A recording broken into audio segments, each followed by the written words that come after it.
Selamat datang di channel Alur Donghua. Sebelum menonton, silahkan subscribe, biar Mimin tambah semangat update-nya. Han Li ragu-ragu dengan saran Edgar. Dia sepertinya menimbang pro dan kontra, ragu apakah dia harus pergi atau tidak. Tiba-tiba, suara si Chuan Kong terdengar di telinganya. Rekan Taois Li, segel teleportasi kita palsu, jadi kita tidak bisa lagi kembali ke wilayah suci.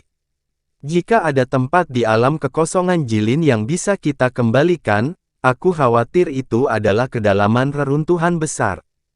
Kerutan Han Li semakin dalam saat mendengar ini.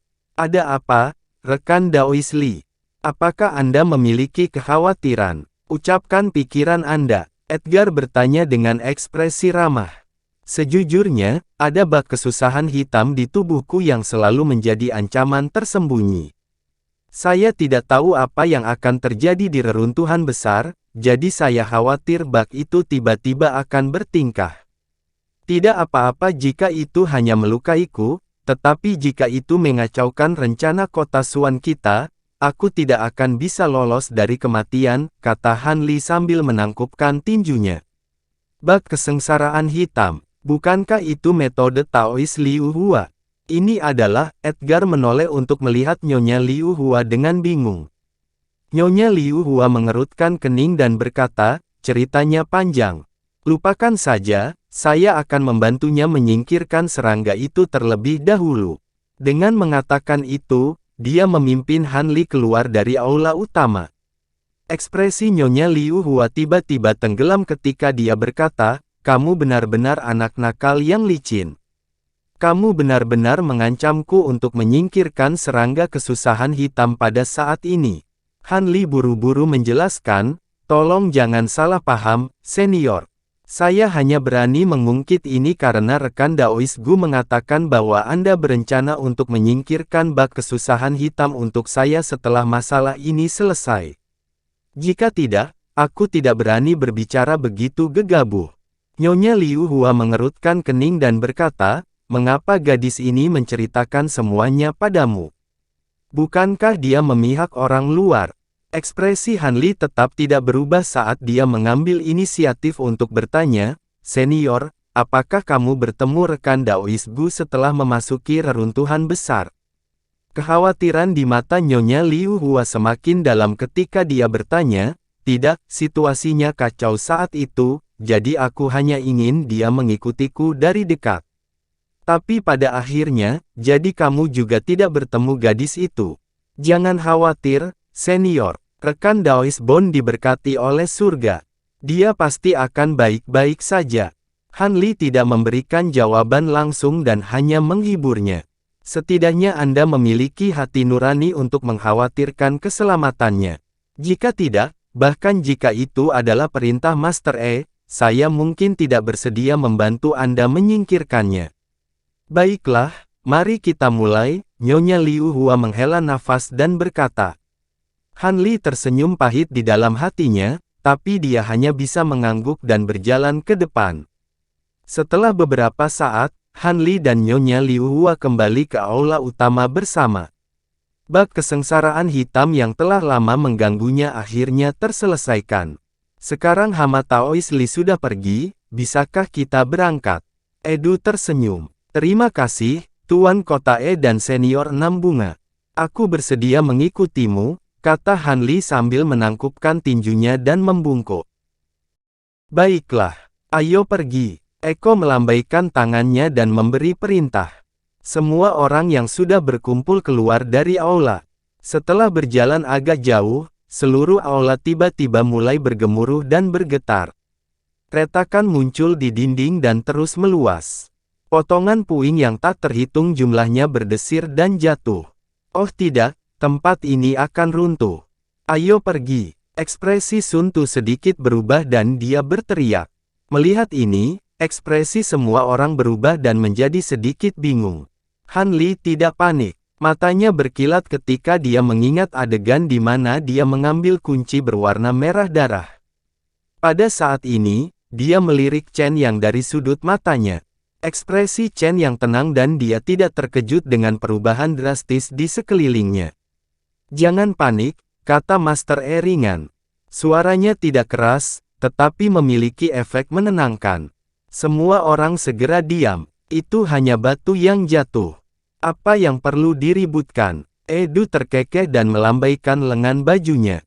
Sinar cahaya putih keluar dari lengan bajunya dan membubung ke langit. Begitu cahaya putih meninggalkan lengan Early, itu segera menjadi semakin terang, berubah menjadi sinar putih tebal yang panjangnya ratusan kaki. Di dalam berkas cahaya berkelap-kelip dengan busur listrik yang menghanguskan, membuat suara mendesis yang menakutkan saat membubung ke langit. Atap aula langsung runtuh dalam cahaya putih. Tanah di atasnya juga meleleh karena pengaruh cahaya putih. Seluruh aula berguncang lebih keras. Dalam sekejap mata, cahaya putih menghilang ke langit dan lubang hangus besar muncul di atas kepala semua orang. Itu langsung menuju ke tanah dan mereka bisa dengan jelas melihat awan kuning tebal di langit. Melihat ini, semua orang tercengang. Mereka memandang Edu dengan hormat dan ketakutan. Jejak keterkejutan melintas di mata Han Li saat dia menoleh untuk melihat Chen Yang.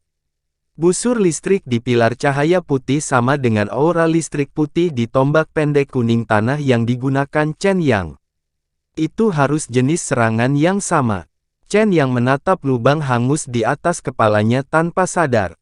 Wajahnya sedikit pucat. Namun, segala sesuatu di sekitarnya masih runtuh dalam guncangan hebat.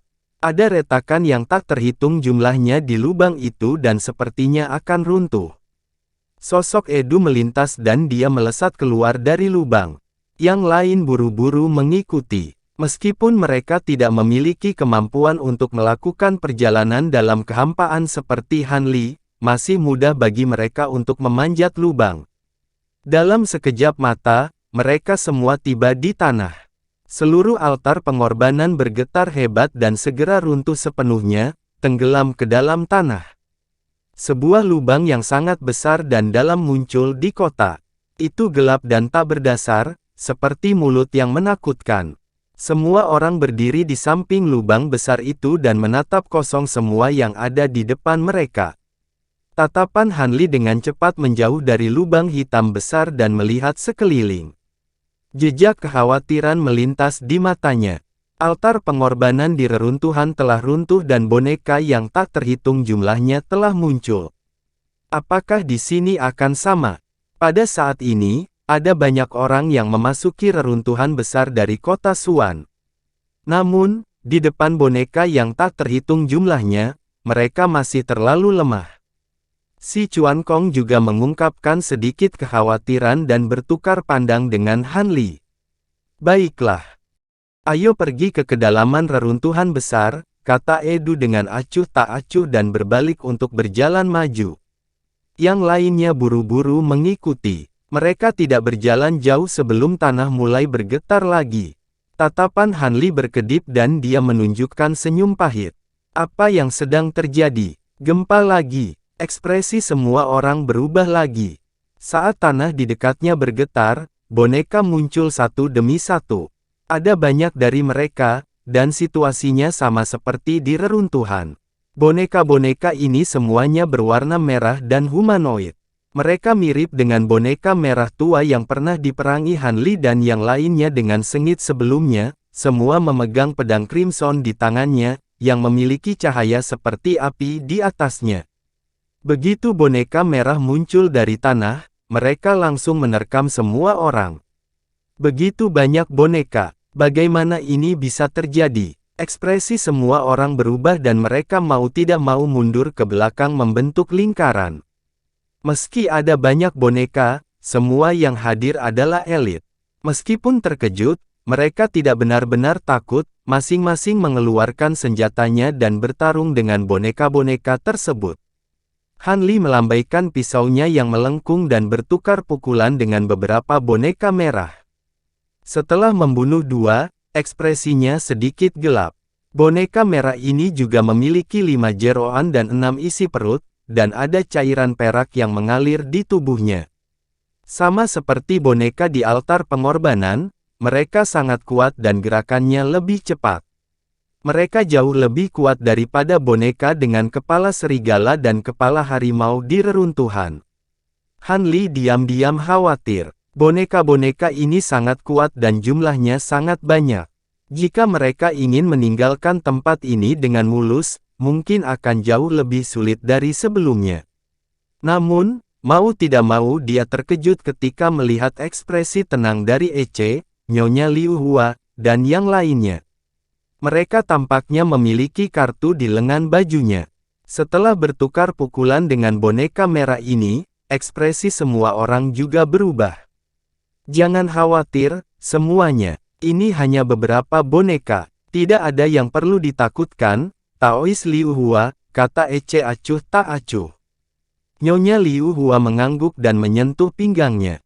Cahaya abu-abu menyala di telapak tangannya, dan pembakar dupa abu-abu muncul. Han Li sedikit mengangkat alisnya saat melihat ini. Pembakar dupa ini juga tampaknya merupakan artefak bintang. Bintik cahaya bintang berkedip-kedip di permukaannya. Nyonya Liu Hua melantunkan mantra, dan asap abu-abu dalam jumlah besar segera keluar dari pembakar dupa. Itu dengan cepat menyebar dan menutupi radius 3 km hanya dalam beberapa tarikan napas. Boneka merah di sekitarnya diselimuti oleh asap abu-abu. Gerakan mereka segera menjadi lamban, dan serangannya menjadi lemah dan tidak berdaya. Namun, Han Li dan yang lainnya sama sekali tidak terpengaruh oleh asap abu-abu. Indera ilahi Han Li menyapu boneka-boneka itu dalam asap abu-abu. Setelah hati-hati memeriksanya, matanya tiba-tiba berkedip. Cairan perak di dalam tubuh boneka itu telah berubah menjadi abu-abu perak saat ini. Selain itu menjadi jauh lebih kental. Tampaknya menjadi seperti agar-agar, dan alirannya menjadi beberapa kali lebih lambat dari sebelumnya. Jadi begitu, Han Li sepertinya mengerti sesuatu dan perlahan mengangguk. Semua orang sangat gembira ketika mereka melihat ini. Mereka buru-buru menerbangkan semua boneka yang mengepungnya atau langsung menghancurkannya, membersihkan ruang kosong. Boneka-boneka di luar tampaknya sangat takut dengan asap abu-abu. Untuk sesaat, tidak berani mendekatinya. Mereka mengepung asap abu-abu dan meraung seperti binatang buas. Sun Tu dan Chen yang saling bertukar pandang dan berkata sambil terkekeh, Tuan Kota E dan rekan Liu Hua sangat terampil. Aku benar-benar terkesan. Asap abu-abu apa ini? Mengapa boneka-boneka ini begitu takut padanya? Itu hanya tipuan kecil untuk menghadapi boneka-boneka ini. Bagaimana bisa dianggap luar biasa? Ayo pergi. Tersenyum tipis dan memimpin jalan. Yang lainnya mengikuti. Asap abu-abu tampaknya memiliki pikirannya sendiri saat mengikuti kerumunan ke depan. Itu mempertahankan radius hampir 3 km, tidak menyebar atau menyusut kembali. Dengan asap abu-abu yang melindungi, boneka Crimson di depan mereka tidak menimbulkan banyak ancaman. Kerumunan dengan cepat keluar dari kota dan meninggalkan oasis tidak lama kemudian. Kisaran aktivitas boneka terbatas pada oasis. Setelah meninggalkan oasis, para boneka tidak mengikuti mereka lagi. Orang-orang di kota misterius menghela nafas lega. Lagi pula, bahkan dengan asap abu-abu yang melindunginya, masih dikelilingi oleh puluhan ribu boneka, yang membuat mereka gemetar ketakutan. Sepertinya tahu di mana tanah terlarang itu. Setelah meninggalkan oasis, dia membawa orang-orang di kota misterius menyusuri Sungai Merah Tua dan melanjutkan ke hilir. Dalam sekejap mata, 2 bulan berlalu. Orang-orang di kota misterius akhirnya keluar dari gurun merah. Tanah di depan berubah dari merah menjadi hitam, dan udara tiba-tiba menjadi lembab. Hujan mulai turun dari langit, dan kekuatan bintang-bintang di udara menjadi lebih padat. Tanaman tinggi dan pendek yang tak terhitung jumlahnya tumbuh di tanah, membentuk hutan hujan yang rimbun. Lingkungan di reruntuhan besar sangat aneh. Meskipun ada hutan hujan di depan, tidak ada yang terkejut. Namun, ada kabut hitam samar yang mengambang di hutan hujan, menutupi semuanya dengan lapisan tipis kabut. Itu memberi tempat itu perasaan misterius. Eko menutup mata terhadap perubahan di sekitarnya dan terus berjalan perlahan ke depan, seolah-olah dia sedang berjalan santai di hutan. Setiap langkah yang dia ambil tampaknya tidak istimewa, tetapi dia mampu menempuh jarak hampir 1000 kaki. Nyonya Liu Hua, Fu Jian, Qin Yuan, dan yang lainnya mengikuti di belakangnya. Chen Yang, Sun Tu, dan Han Li sengaja atau tidak sengaja tertinggal. Meskipun tidak menunjukkan banyak emosi di wajahnya, mereka hanya menundukkan kepala dan bergegas tanpa sepatah kata pun. Selain gemerisik langkah kaki mereka, lingkungan sekitarnya sangat sunyi. Rekan Chen, apakah area terlarang yang disebutkan Tuan Kota benar-benar ada di depan kita? Mengapa hutan hujan ini terlihat sangat aneh? Han Li menatap Ge dan berkomunikasi dengan Chen Yang dan Sun Tu melalui telepati. Ece terlalu kuat. Dengan Qin Yuan, Fu Jian, pria berhidung elang, dan yang lainnya, Han Li dan yang lainnya berada pada posisi yang sangat tidak menguntungkan. Dalam keadaan ini, mereka tidak punya pilihan selain melepaskan prasangka mereka dan diam-diam bergandengan tangan untuk menghindari kecelakaan. Aku hanya mendengar sedikit tentang reruntuhan besar. Aku tidak yakin di mana yang disebut kerangka itu. Namun, menilai dari kekuatan bintang-bintang di kehampaan, kita memang sedang menuju ke kedalaman reruntuhan besar. Apapun yang terjadi, Anda memiliki kunci dan kami telah sepakat untuk berburu harta karun. Tidak ada gunanya bagi kita jika Ge bertindak gegabah. Chen yang ragu sejenak sebelum menjawab secara telepati. Saya harap begitu. Han Li terdiam sesaat sebelum menjawab secara telepati. Meskipun dia berkata demikian, dia tidak lengah dan mempertahankan kewaspadaannya. Berbicara tentang kuncinya, saya pikir itu agak aneh. Menurut City Lord diperlukan 5 kunci untuk membuka area terlarang. Rekan Li hanya memiliki 1 kunci, tetapi Tuan Kota tidak mencari kunci lainnya. Mungkinkah dia sudah mendapatkan 4 kunci lainnya? Sun Tu tiba-tiba bertanya secara telepati. Mungkin. Jantung Han Li berdetak kencang. Dia melirik Chen Yang dan menjawab dengan telepati. Mata Chen Yang setenang air dan dia tidak menjawab. Aku tidak tahu untuk apa kunci merah darah itu digunakan. Tidak apa-apa jika hanya digunakan untuk membuka pintu area terlarang. Namun, jika kita masih membutuhkannya setelah memasuki area terlarang, Tuan Kota memiliki tangan dengan 4 kunci. Kita tidak bisa gegabah, lanjut Sun Tu. Ketika Han Li mendengar ini, matanya tidak bisa menahan kedutan. Dia tidak memikirkan itu. Jika itu benar-benar terjadi, maka itu memang akan menyusahkan. Skuli masih berjalan santai ke depan, seolah dia tidak peduli dengan Han Li dan yang lainnya yang berada jauh di belakangnya. Tuan Kota, Chen Yang dan Sun Tu memiliki ambisi liar. Mereka tampaknya patuh di permukaan, tetapi mereka berkolusi satu sama lain di belakang Anda. Mereka tidak akan mendengarkan perintah Anda. Saya khawatir mereka telah berkolusi dengan kota boneka, dan saya tidak tahu apa yang mereka rencanakan. Mengapa kita tidak menyerang bersama dan membunuh mereka di sini?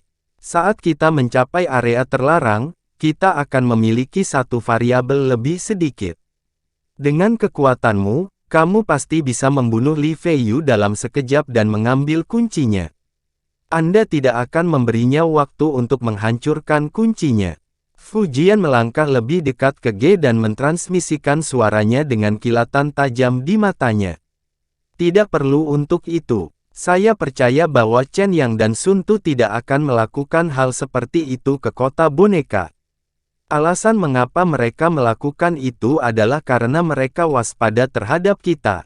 Sekarang kita berada di reruntuhan besar, tidak dapat dihindari bahwa mereka akan berpikir seperti itu. Master tersenyum dan menjawab dengan telepati. Tuan Kota, kamu terlalu baik. Seperti kata pepatah, Anda mungkin tahu wajah seseorang tetapi tidak hatinya. Saya khawatir Chen yang masih menyimpan dendam terhadap Anda karena apa yang terjadi di masa lalu. Kita harus waspada. Ekspresi Fu Jian menjadi cemas saat dia mentransmisikan suaranya lagi.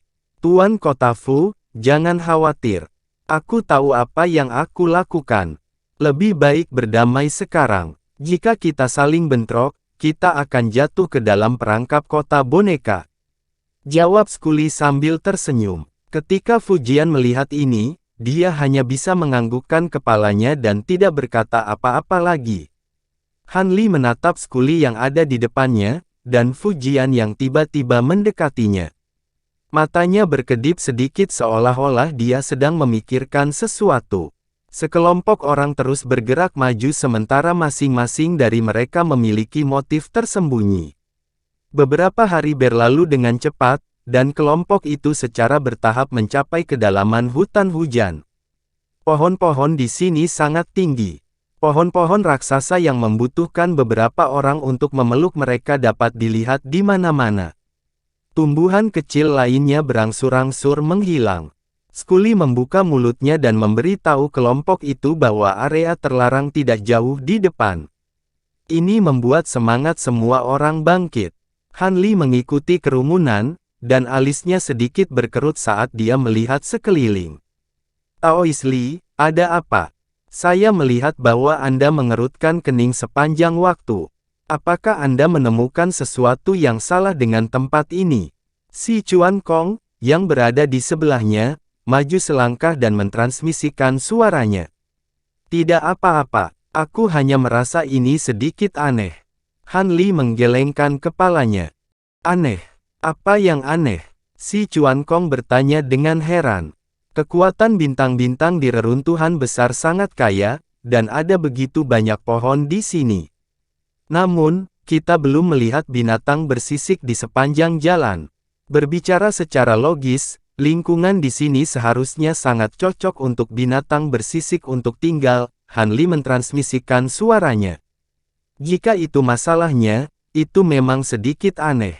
Si Chuan Kong mengangguk perlahan. Lupakan. Tidak ada gunanya memikirkannya. Menurut Skuli, area terlarang ada di depan. Taois Si, Anda mengatakan bahwa ada cara untuk meninggalkan alam skala akumulasi di sana. Seberapa percaya diri Anda? Mata Han Li menyipit saat dia mentransmisikan suaranya. Informasi ini tidak diberitahukan kepadaku oleh kakak ketiga. Aku telah membaca banyak informasi tentang akumulasi skala alam di perpustakaan Sun Knight dinasti kita. Itu seharusnya benar. Si Chuan Kong mentransmisikan suaranya. Taois Si, bukannya aku tidak mempercayaimu. Hanya saja ini masalah besar. Bisakah kamu menjelaskannya dengan lebih jelas? Han Li terus bertanya. Taois Li, mohon maafkan saya karena tidak dapat menjelaskannya kepada Anda. Masalah ini melibatkan rahasia dinasti malam matahari. Tidak baik untuk memberi tahu orang luar. Namun, saya dapat bersumpah kepada Kaisar Suci Iblis Surgawi bahwa saya mengatakan yang sebenarnya. Si Chuan Kong mentransmisikan suaranya dengan sungguh-sungguh. Kalau begitu, aku tidak akan bertanya lagi. Alis Han Li berkedut saat dia mengangguk. Ekspresi si Chuan Kong rileks saat mendengar ini. Kelompok itu terus bergerak maju.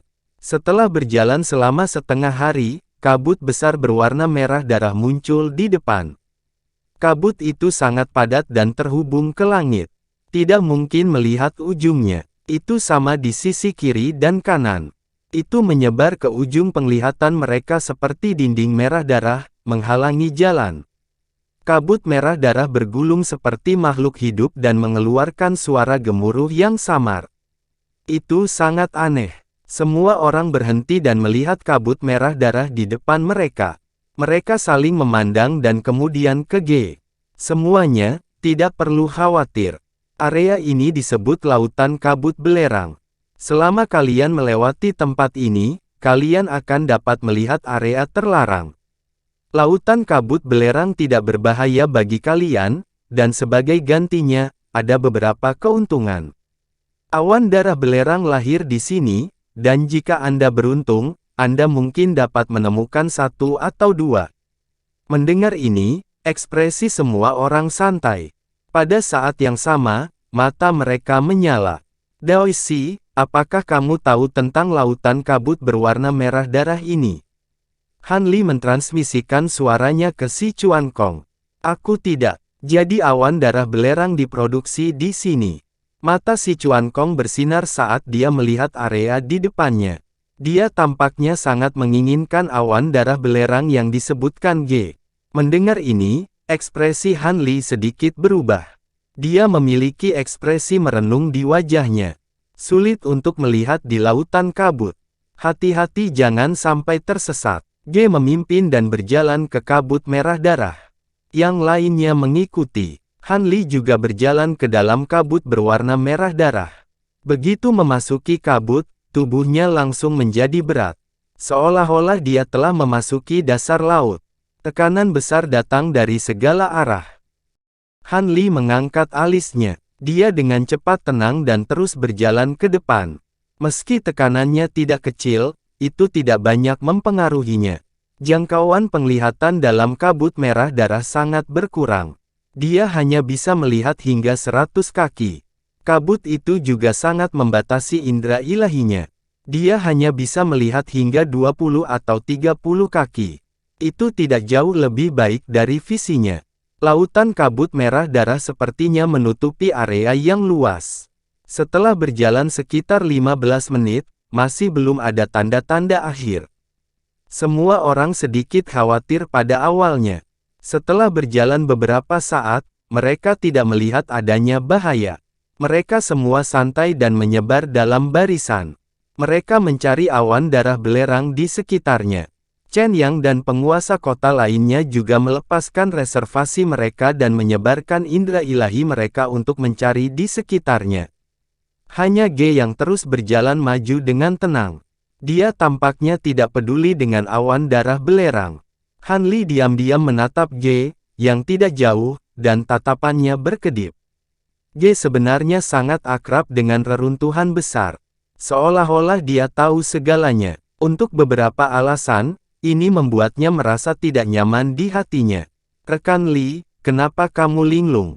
Aku tahu indera ilahimu kuat. Jangan sia-siakan. Cepat dan temukan awan darah belerang. Si Chuan Kong melihat bahwa Han Li dalam keadaan linglung dan mau tidak mau mengingatkannya. Han Li kembali sadar. Dia tidak mengatakan apa-apa lagi kepada si Chuan Kong dan menyebarkan indera ilahinya. Dia secara alami merindukan awan darah belerang yang merupakan hadiah untuk tempat pertama dalam kompetisi 50%. Pada saat ini, suara siulan terdengar. Sesosok terbang di depan mereka. Itu Chen Yang. Han Li melihat ini dan buru-buru menggunakan indera ilahi untuk merasakan ke arah itu. Pada saat ini, cahaya darah keluar seperti kilat dari kabut di depan mereka dan ditangkap oleh Chen Yang. Cahaya darah juga mengungkapkan penampilan aslinya. Itu adalah awan darah agar-agar seukuran telapak tangan yang memancarkan cahaya darah yang berkilauan. Ini adalah awan darah belerang. Han Li jauh dari Chen Yang, jadi dia tidak bisa melihatnya dengan mata telanjang. Namun, indera ilahinya telah merasakan segalanya dan mengunci awan darah. Memang ada gelombang energi yang sangat kuat yang berasal dari awan darah. Tidak hanya ada kekuatan bintang-bintang, tetapi ada juga kekuatan ki dan darah yang sangat murni. Itu seharusnya awan darah belerang tanpa keraguan. Yang lain juga merasakan situasi ini, tetapi awan darah telah jatuh ke tangan Chen Yang. Mereka tidak bisa membantu tetapi mendesak kasihan dan hanya bisa menyerah. Wajah Chen Yang penuh kegembiraan. Setelah melirik yang lain, dia segera memasukkan awan darah ke mulutnya dan menelannya, seolah dia takut seseorang akan merebutnya. Indera ilahi Han Li merasakan semua ini, dan jejak keterkejutan melintas di wajahnya. Setelah Chen Yang menelan awan darah, tubuhnya langsung bersinar dengan cahaya darah yang menyilaukan. Titik akupuntur misterius di permukaan tubuhnya sepertinya dirangsang oleh cahaya darah. Satu persatu, mereka menyala dengan cepat. Dalam sekejap mata, lebih dari 100 titik akupuntur misterius menyala. Ketika dia melihat situasi ini, kulitnya berubah. Sosoknya berkedip dan segera mundur, menghilang ke dalam kabut darah. Han Li melihat ini dan hatinya tergerak. Meskipun Chen yang bergerak cepat, jangkauan indera ilahi jauh melampaui yang lain. Sebelum Chen yang meninggalkan jangkauan indera ilahi, dia dengan jelas melihat jumlah titik akupuntur misterius yang terbuka di tubuhnya. Sepertinya tidak kurang dari 260.